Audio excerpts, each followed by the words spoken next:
Hacerse el muerto es un libro de cuentos y microrrelatos barajados con cierto ritmo,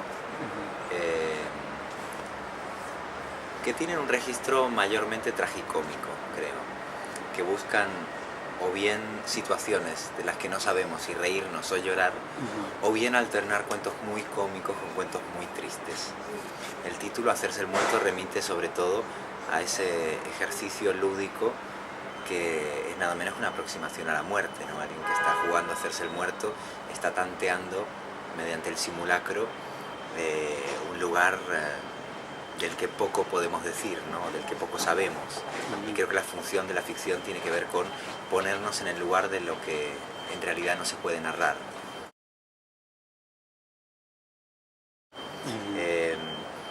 Tiene 6 partes el libro, Sí.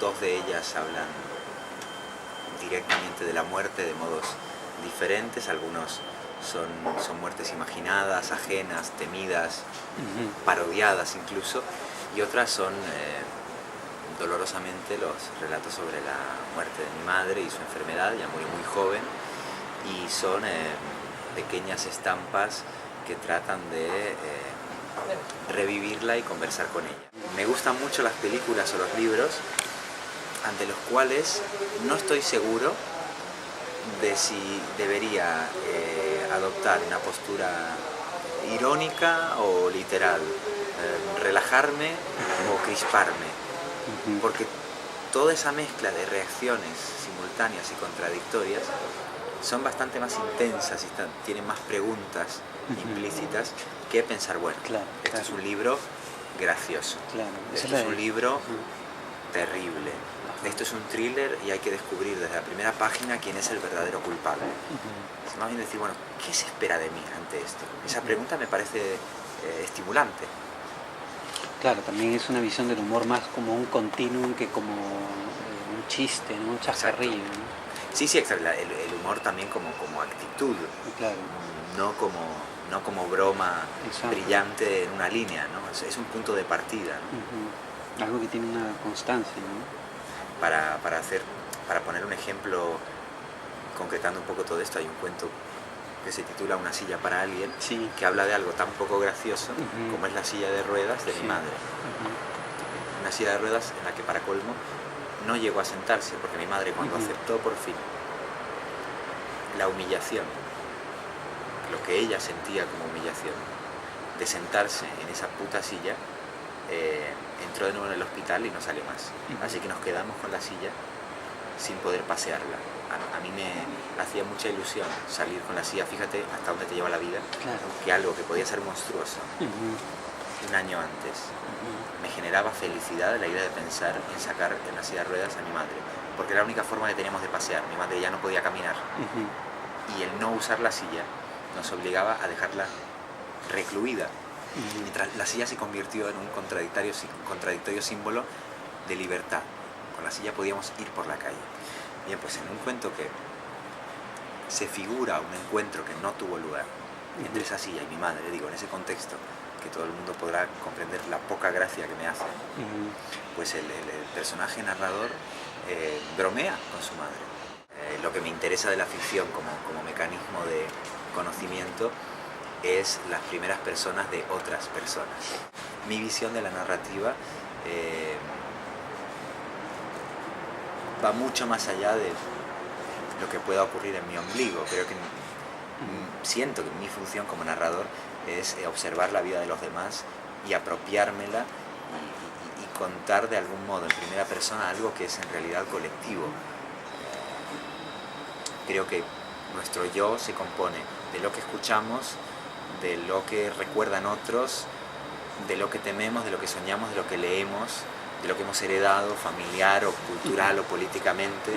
Entonces, claro, cuando decimos yo, incluso aunque queramos referirnos a nuestra intimidad, están todos los tiempos verbales y todas las personas funcionando a la vez. Pero parece como que hay una necesidad, no te digo solamente por lo que acabas de decir, sino por lo que suelen decir los autores en las entrevistas, ¿no? Como una necesidad de decantarse por un tipo de literatura, por decir a qué partido pertenece, digamos, ¿no? Sí. Sí, a mí esa es una lógica que siempre me ha repelido un poco, ¿no? Esto de... Además, es como que no pudiéramos pensar de otra forma, ¿no? Necesitamos la dicotomía para descansar. Parece ser esa, o sea, ¿eres nocilla o no eres nocilla? ¿Eres barroco o eres coloquial? ¿Eres de autoficción o eres de la imaginación? ¿Eres del artefacto o eres narrativista, ¿no? Es siempre la pregunta del Madrid-Barça o del PP-PSOE, es esa lógica dual, repugnante, que te pide un simulacro de decisión a cambio de no pensar nunca más. O sea, encuentro mucho más incómodo no elegir entre esas dos opciones, ¿no? Que puede parecer, quieres ser neutral, la comodidad del neutral, ¿no? No te mojas. Yo creo que es lo contrario, porque te obliga todo el tiempo a decidir cuán lejos o cerca estás de ambas opciones. Es una especie de aguja, ¿no? Como de sismógrafo, que está todo el rato oscilando y cuestionándose a sí misma. Yo tengo una novela entera de autoficción que se llama Una vez Argentina, y lo que me propuse hacer a continuación fue una novela de voz omnisciente que sucede en el siglo XIX, como modo de contradecirme, volvemos a lo mismo. No decir, bueno, ya he comprendido que soy un autor de autoficción, ¿no? Decir, bueno, ahora ya sé que soy un autor que dialoga con la tradición del XIX. No, quiero hacer lo contrario. O sea, quiero aprender a escribir con cada libro o desaprender con cada uno, ¿no? Y eso me impide identificarme o autocalificarme como una determinada forma de estética. Creer que porque ahora te circunscribes en una cierta tendencia, eso significa que estás o formas parte de la modernidad.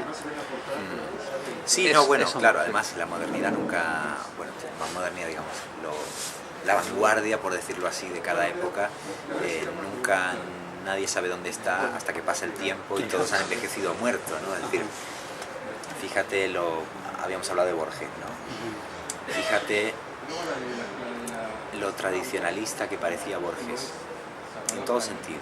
Borges vuelve a Argentina y lo primero que hace es ponerse con el discurso de la gauchesca, todos esos libros de los que luego abominó, por suerte, por otra parte, El tamaño de mi esperanza, El idioma de los argentinos, Evaristo Carriego, todos estos libros más o menos folclóricos y bastante espantosos. Tiene gracia que él criticase tanto a Lorca, llamándolo andaluz profesional, porque él trató de ser un argentino profesional con mucha mayor torpeza que Lorca, ¿no? Lorca hizo algo con eso.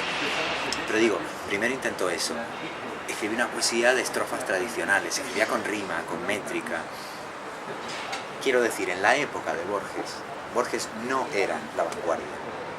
Y Borges se opuso a la vanguardia de la que provenía. Él provenía del ultraísmo, de todas estas tradiciones que luego le parecieron un espanto. Bueno, ahora repasamos la generación de Borges y leemos en clave posmoderna Borges.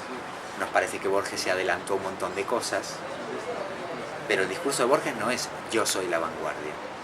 Borges muchas veces se situó casi deliberadamente a la retaguardia, pero una retaguardia tan bien argumentada, tan inteligente y tan profunda, que vista desde ahora no era una retaguardia. Quiero decir, una cosa es apuntarse a la lista de lo cool y otra cosa es que 30 años después el sentido estético del futuro te perciba como cool o como algo que pasó de moda a una velocidad lamentable, ¿no? Eso nunca se sabe. La orden de que el cuento se cierre sobre sí mismo de forma concluyente, de forma definitiva, aborta totalmente la relectura.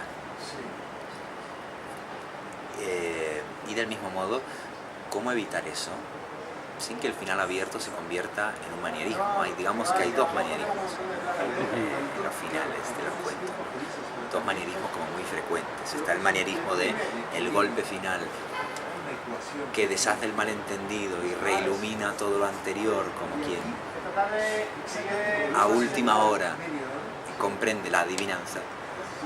una estructura casi didáctica del cuento, pero también está el, por evitar esto, abusar de esta cosa tan carveriana que es congelar el final en un momento que nada revela, que nada explica.